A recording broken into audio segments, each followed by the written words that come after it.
시청자 여러분 안녕하세요. 머니올라 시간입니다. 오늘은 미스터 데이터 서강대학교 김영익 교수와 함께 거시경제 흐름 짚어보는 시간 갖겠습니다. 교수님 어서 오십시오. 예, 안녕하십니까.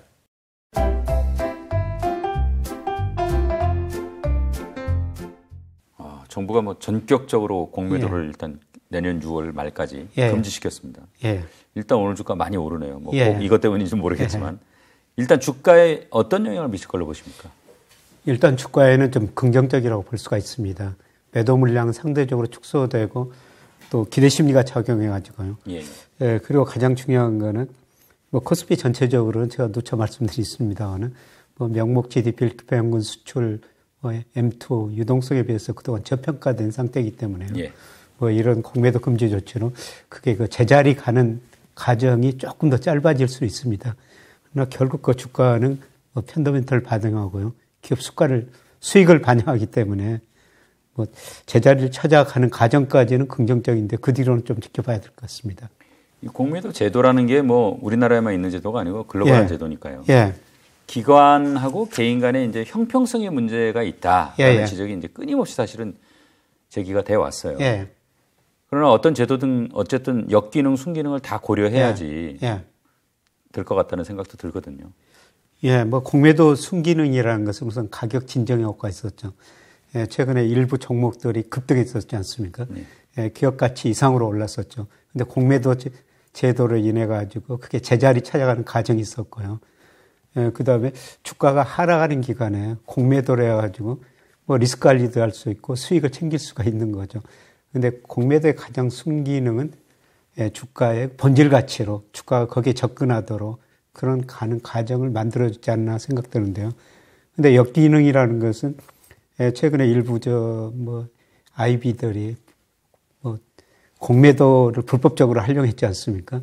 그리고 일부 투자자들이 공매도를 활용해가지고 주가를 단기에 떨어뜨려가지고 시세 차익을 누리는 이런 거 역기능도 있었습니다만 저는 전체적으로는 공매도 순기능이 더 크지 않느냐 그렇게 생각합니다. 이 제도 개선, 공매도 제도를 개선한다 그러면 그 핵심은 뭐라고 보십니까? 핵심은 뭐 금융위에서 시장의 그 효율성을 제고하겠다. 그 다음에 불법 공매도 시장의 그 신뢰도를 제고시키겠다. 뭐 이런 측면인데요. 뭐 그런 긍정적인 측면이 있는 것 같습니다. 뭐 예를 들어서 이제 상환 기관이라든가 뭐 이런 거에서 기관하고 개인의 어떤 차별성을 좀 없애야 된다. 뭐 이런 데 동의하십니까? 뭐 그거는 문제였었죠. 뭐 우리가 흔히들 기울어진 운동장이라고 이야기했었는데요. 공매도를 할 때 뭐 기관 외국인한테는 기간도 오래 주고 주식 차익도 상대적으로 쉬웠거든요. 근데 개인들이 공매도 할 때는 주식 빌려줄 때 기간도 그렇게 오래 해주지도 않고요. 또 공매도가 좀 어려웠었죠. 그래서 그런 거 기관하고 개인 사이의 공매도 불균형 뭐 이런 거는 해소될 필요는 있었습니다. 자, 공매도 얘기는 뭐 이 정도 하고요. 지금 이제 쭉 거시경제 지표들 좀 살펴보겠습니다. 우선 이제 뭐 시간 순으로 좀 거꾸로 가겠습니다. 10월 소비자 물가 상승률이 3.8%로 나왔어요. 어떻습니까? 이거 예상한 적정 수준입니까? 어떻습니까? 예상보다는 좀 높게 나왔습니다. 시장 예상치가 3.7%였는데 3.8%로 나왔죠. 그리고 7월에 소비자 물가가 2.3%까지 뭐 안정됐었거든요. 그 이후로 이제 계속 올라버리니까 물가가 예상보다는 좀 빨리 오르고요. 뭐 한국은행도 금리를 결정할 때 이 물가 상승률을 보고 있습니다만은 아마 한국은행이나 정부가 예상한 것보다 10월 소비자 물가 상승률이 좀 더 높아져 가지고요. 다시 그 경제 전망을 수정할 때 올해 물가 상승률을 올해뿐만 아니라 내년 조금 더 높일 가능성이 있어 보입니다. 어떻게 보십니까? 이게 앞으로 물가는 뭐 어떻게 갈 걸로 보세요? 아마 지금보다는 더 높게 나오지는 않을 것 같습니다. 10월이 3.8%인데요. 아마 11월도 이 수준 나올 것 같은데요. 12월 내년 가가지고는 물가 상승률이 좀 낮아질 가능성이 높습니다. 뭐 제가 가지고 있는 모델로 해보니까 10월보다는 연말 11월, 12월이 좀 낮아지고요. 특히 내년 가서는 근원물가 중심으로 내년 하반기 가서는 2% 중후반 뭐 이 정도 접근하는 과정이 전개될 것 같습니다. 그 근거는 어떤 건지 좀 설명 좀 해주세요. 예, 우선 저 물가를 결정할 때 가장 중요한 게 통화 증가율이거든요. 예. 예, 우리가 뭐 흔히들 생각하는 돈이 많이 풀리면은 경기도 회복되면 물가도 오르죠. 예, 그런데 그 통화 증가율이 많이 낮아지고 있어요. 통화하면 보통 M2, 강의토라고 그러거든요. 이게 그 2020년 코로나 때문에 경기가 크게 위축되니까 한국은행이 금리 0.5%까지 내리고 돈도 굉장히 많이 풀었었어요. 그래서 2021년 9월 할 때에는 우리 저 M2 증가율이 12.8%까지 올라왔습니다. 그런데 그 이후로 쭉 감소해가지고요. 올 8월에 2.2%까지 떨어졌습니다. 예, 그런데 과거의 통계를 분석해 보니까요. M2 증가율이 낮아지면은 한 20개월 정도 시차를 두고 물가가 떨어졌습니다. 그러니까 2021년 9월부터 계속 통화 증가율이 거의 13%에서 지금 2%로 낮아졌으니까 이게 물가 상승률이 내년까지 계속 낮아질 거라고 볼 수가 있겠습니다.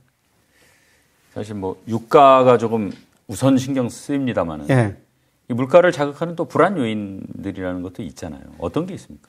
예, 인플레이션 기대 심리가 되면 물가가 계속 오를 수가 있고요. 예, 그 다음에 말씀하셨으면 유가죠. 지금 뭐 중동 사태가 어떤 식으로 진전될지 아무도 예상할 수는 없을 것 같습니다. 뭐 현재 상태에는 유가가 상당히 안정되고 있어요. 예, 그런데 예를 들어서 이란까지 전쟁에 개입하면서 뭐 호르무즈 해협에 문제가 발생했을 때는 유가가 급등할 수가 있죠. 유가가 급등하면은 우리 생산자 물가가 오르고 한 7개월 정도 시차를 두고 소비자 물가가 오릅니다. 그래서 수요 측면에서 물가 안정 요인이 통화 증가를 감소하면서 더 높은데요. 이 공급 측면에서 국제 유가가 어떻게 될지 이걸 한번 우리가 관심 있게 좀 지켜볼 필요는 있습니다만은 전반적으로 물가 상승률이 좀 둔화될 가능성이 높다고 보고 있습니다. 이제 최근에 통계청이 9월 산업 활동 동향 발표했습니다. 뭐 한 달에 한 번씩 이제 하는 발표인데 주요 내용 간단하게 좀 정리 좀 해주실래요? 네, 산업활동이라는 동향에 발표되는 지표 보면은 우리 기업들이 생산 얼마나 했냐, 가격 소비 얼마나 했냐, 투자 얼마나 했냐 이런 것들이 발표되는데요. 세 가지가 다 증가하게 나왔어요. 예, 특히 그 9월 전 산업 생산이 1.1% 전월 대비 증가했습니다. 예, 그런데 보니까 서비스업 생산 증가세는 둔화되고 있는데요. 예, 제조업 생산이 좀 늘어나고 있습니다. 예, 그리고 소비도 비내구재 중심으로 좀 증가했고요. 예, 가장 관심 있게 봐야 될 거는 그동안 기업들이 미래가 불확실하고 경제가 안 좋으니까 투자를 별로 안 했거든요. 근데 10월 보니까 설비 투자가 전월 대비 물론 저 기저효과도 있습니다. 8.7%나 증가했습니다. 많이 올랐네요. 예, 그래서 생산, 소비, 투자가 9월 산업활동에 다 증가했다는 걸 알 수가 있습니다. 어쨌든 전체적으로 보면은 좀 상당히 긍정적인 보고서네요. 긍정적 보고서입니다. 이 보도자료를 보면은 일단 좀 길어요. 그다음에 일반 투자자 보기에 좀 다소 어려운 내용들도 많이 포함되어 있지 않습니까? 그래서 교수님께서 늘 두 가지만 잘 보자 투자자 입장에서 이렇게 말씀하셨는데 선행지수 순환변동치, 재고율 지수입니다. 자, 우선 선행지수 움직임 좀 자세하게 좀 설명 좀 해주십시오. 선행지수 순환변동치 앞으로 경기를 예측해 주는 지표인데요. 이게 주시장이 정말 중요합니다. 이게 2021년 6월에 정점을 치고 떨어졌어요. 그리고 경기 나빠지고 우리 코스피도 3,300가 갔다가 작년과 9월에 2,135까지 떨어졌죠. 그런데 선행지수 순환변동치가 4월에 저점을 친 것 같습니다. 계속 올라가다가 8월에는 좀 주춤거렸는데요. 9월에는 다시 올랐어요. 그래서 선행지수 순환변동치는 긍정적이다. 교수님, 또 하나 이제 주목해야 될 게 재고율 지수라고 말씀을 하셨는데 이게 아무래도 우리가 이제 제조업 중심 경제고 그래서 제조업 경기를 가늠해 볼 수 있는 지표이기 때문에 그런 거겠죠. 어떻게 나타났습니까? 그 다음에 그 재고율 지수라는 거는 재고를 출하로 나눈 겁니다. 이게 올라가면은 출하 물건 파는 게 없어서 재고가 올랐다는 의미고요. 이게 낮아지면 재고가 상대적으로 줄어들었다고 그러는데 이것도 조금 긍정적으로 나왔어요. 재고율 지수가 지난 9월에 113.9%였습니다. 8월에 124.3%였고요. 특히 4월에 130이었었어요. 그러니까 4월을 정점으로 계속 낮아지고 있습니다. 그래서 출하에 비해서 재고가 상대적으로 낮아지고 있기 때문에 기업들이 그 재고 조정을 하면서 최근에 보면은 제조업 생산들이 조금씩 개선되는 조짐이 나타나고 있습니다. 조금 있으면 이제 OECD 10월 경기 선행지수 통계도 나오는 거죠? 그렇습니다. 선행지수 상승세가 좀 계속 이어질지 좀 궁금하거든요. 어떻게 보세요? 예, OECD 한국 선행지수가 우리 통계청보다 좀 더 빨리 발표하는데요. 네. 이거는 2021년 5월에 정점을 쳤다가 올 2월까지 계속 떨어졌어요. 근데 2월을 저점을 치고 9월까지도 계속 올랐습니다. 예, 그런데 10월 통계가 이제 조만간 발표될 텐데요. 아마 10월 통계도 올랐지 않았을까, 예, 그렇게 생각하는데요. 예, 선행지수에 그 선행하는 게 여러 가지 변수가 있습니다만 특히 그 장단기 금리차거든요. 예, 저는 장단기 금리차하고 선행지수하고 뭐 미래 경기도 예측하는데요. 특히 그 10년하고 1년 국고채 사이가 앞으로 경기를 잘 예측해주고 있거든요. 예, 이게 10월까지도 계속 올랐었어요. 예, 이걸 보면은 뭐 10월뿐만 아니라 11월, 12월 선행지수도 오를 가능성이 참 높습니다. 교수님, 미국하고 우리 경제 회복 속도를 좀 비교해 보고 싶은데요. 보니까 올 들어서는 뭐 미국이 지금까지는 좀 괜찮은 것 같은데 앞으로는 또 어떻게 될지 궁금하거든요. 아니요, 올해는 저 미국 경제가 훨씬 좋습니다. 예. 지난 그 3분기 미국 경제 성장률이 연율로 4.9%가 나왔거든요. 우리는 전기비로 발표합니다. 0.6%였어요. 근데 미국식 연율로 계산하면 2.4%입니다. 그러니까 미국은 3분기 4.9%, 우리가 2.4%니까 미국 경기 회복 속도가 훨씬 빠르죠. 예. 연간 전체적으로 보더라도 올해 미국 경제가 한 2.2% 정도 성장할 거로 지금 내다보고 있는데요. 우리는 한 1.2에서 1.4. 연간으로도 미국 경제가 높죠. 예, 그런데 문제는 내년인데요. 네. 예, 최근에 이제 블룸버그 컨센서스 보면은 뭐 경제 전문가들한테 조사해가지고 발표하는 건데요. 내년에는 미국 경제 1.0, 우리는 한 2.2. 그러니까 올해는 미국 경제가 좋았지만은 내년에는 우리 경제가 미국보다 상대적으로 좋을 거라고 이렇게 보는 게 대부분 그 기관들의 예측치입니다. 자, 이제 수출 통계 좀 보겠습니다. 플러스 전환했더라고요. 13개월 만이라고 들었는데요. 또 수출 플러스 전환 동시에 무역수지 흑자 20개월 만이라고 하더라고요. 뭐 상당히 이제 긍정적인 수치인 것 같아요. 예, 뭐 10월 수출이 전년 동월 대비 5.1% 증가했고요. 예, 그 다음에 무역수지도 한 16억 달러 흑자가 났어요. 예. 예, 작년 9월부터 수출이 전년 동월 대비 계속 감소했는데요. 뭐 13개월 만에 처음으로 감소했고, 예, 그 다음에 수출이 증가하면서 무역수지도 흑자가 났습니다. 그래서 그동안 뭐 수출이 감소하면서 무역수지가 이전에는 몇 개월 흑자에서요. 불황형 흑자였다. 이런 단어들이 많이 나오는데 이제 수출이 증가하면서 예, 무역수지도 흑자 나오니까 아마 불황형 흑자 이런 단어는 좀 사라질 것 같고요. 이거는 우리 경제의 긍정적인 뉴스라고 볼 수가 있겠습니다. 예. 내용이 뭐 좋다니까 참 뭐 다행인데요. 예.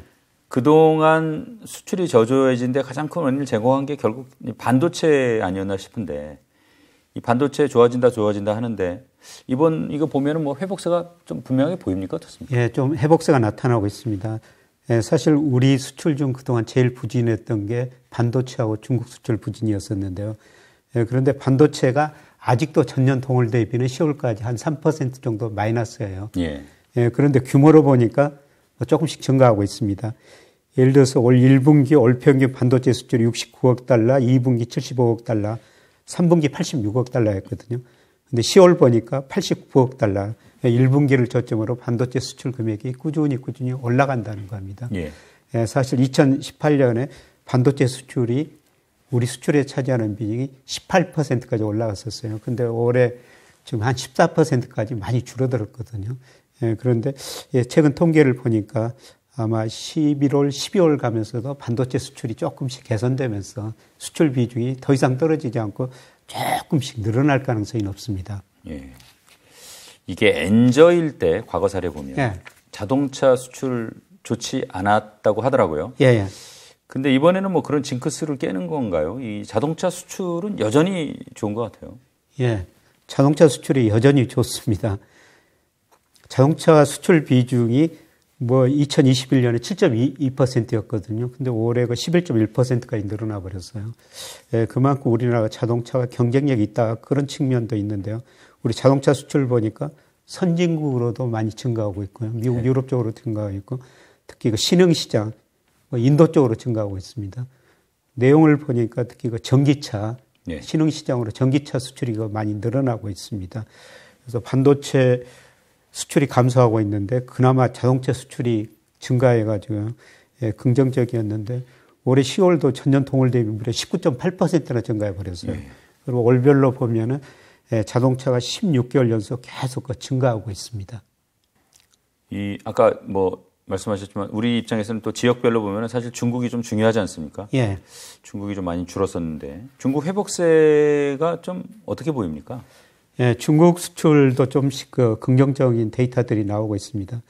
예, 사실 중국 수출 비중이 2018년에 27%까지 갔거든요. 예. 그때가 역대 최고치였습니다. 그 이후로 쭉 감소해가지고 올해 14%까지 감소했는데요. 예, 그만큼 중국으로 특히 반도체 수출이 안 됐었어요. 우리 반도체 수출 보니까 45%가 중국으로 하고요. 10%가 홍콩, 거의 50%가 중국, 홍콩으로 가는 거죠. 예, 그런데 앞서가 반도체 수출이 좀 개선되고 있다고 말씀드렸습니다만은 중국으로 수출 아직도 전년 동월 대비 마이너스입니다만은 금액으로 보면요. 4월에 95억 달러 했었거든요. 예. 근데 10월 보니까 110억 달러로 예, 중국으로도 수출이 개선되고 있습니다. 예. 어떻습니까? 이게 앞으로 수출 계속 좀 좋아질 걸로 보십니까? 만약에 그렇다고 하면 또 그 근거는 뭔지 좀 설명 좀 해주세요. 예, 수출이 뭐 10월부터 플러스로 돌아섰습니다만은 뭐 11월, 12월에도 5% 안팎 증가할 가능성이 있고 이거는 내년까지 이어질 거로 보고 있습니다. 수출은 뭐 환율에도 영향을 미치지만 세계 경제에 영향을 미치거든요. 예, 그런데 G20 선행 지수가 최근에 꾸준히 올라가고 있습니다. 이게 우리 수출하고 거의 같은 방향으로 움직이고 있거든요. 예, 그만큼 G20 국가들의 경제가 회복되면은 우리 수출도 증가할 수가 있다는 겁니다. 그래서 올해 경제 성장률이 뭐 올해 그 1.4% 우리 정부가 한국은행 예상하고 있으면 내년엔 다 2% 이상으로 예상하고 있거든요.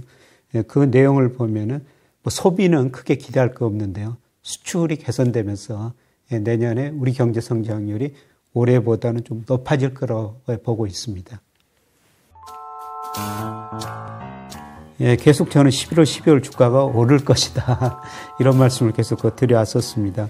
예, 제가 그렇게 봤던 거는 우리 코스피가 지나치게 저평가됐다는 거죠. 예. 예를 들어서 제가 거시경제 변수로 평가해 보면은 명목 GDP로 평가해 보면 코스피가 한 20% 저평가됐고요. 예. 그다음에 우리 코스피가